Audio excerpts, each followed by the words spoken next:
when this opportunity came up around the foresighting cycle, it was really perfect timing because it coincided with us just launching our first studio up in Gateshead, which is in the northeast of England.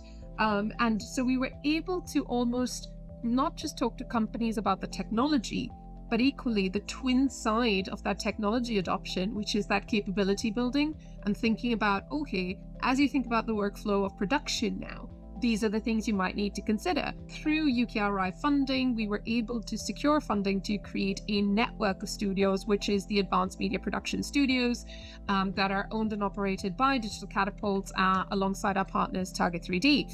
There was definitely a convergence of technologies and an appetite, which meant that people were starting to utilize large LED volumes and small LED volumes to create productions. What resulted from that was a huge design industry, a lot of hype, but also a realization across the board that whilst this wonderful technology was there and leverageable, the people who had the skills, the expertise to make this all work were all sought after and kind of snapped up by the big studios. And so there's a necessity for all industries to really understand how they can get the right people or train the right people for the future in using virtual production.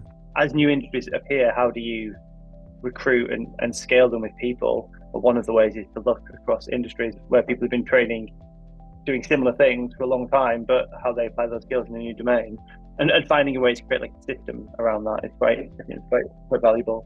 I think one of the things we worked very hard in the process, because we were one of the first cycles, as Dave has alluded to, outside of the sort of manufacturing space to be running a foresighting cycle. You know, we worked very hard with the team at the Foresighting Hub to help shape some of the ways in which we could be framing questions or asking questions, you know, particularly of people who might be in different sectors, you know, how to capture data. But it is really about creating value for all of the parties involved. The foresighting was really interesting because it brought together people from lots of different parts of industry who were espousing this idea that it's no good just thinking of it from an education standpoint. You have to engage with the studios, you have to understand what the studios need.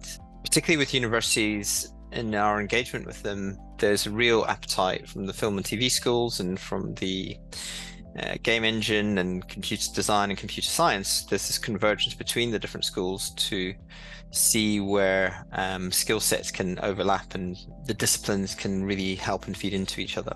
The real value in being involved in the workforce foresighting cycle for me has been, you know, that engagement with industry and the realization that, like, obviously they're really interested in this stuff, they just don't have the time to do this thinking.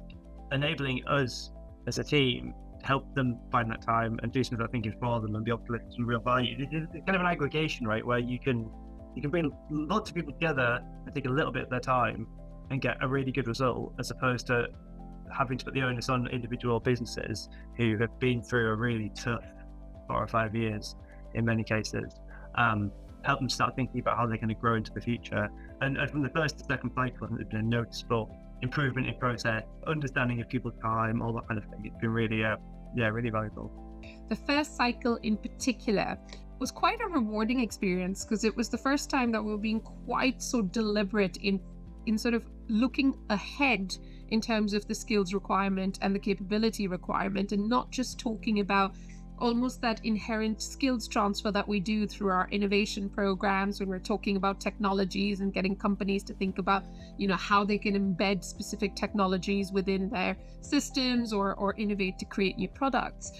We had 16 future occupational profiles that we could be thinking about, that we took back to stakeholders and said, does this make sense? You know, are these the types of things that we need to be thinking about? And, you know, immediate feedback was, yes, this all does resonate with us. So that's sort of my key takeaway from the last 2 cycles.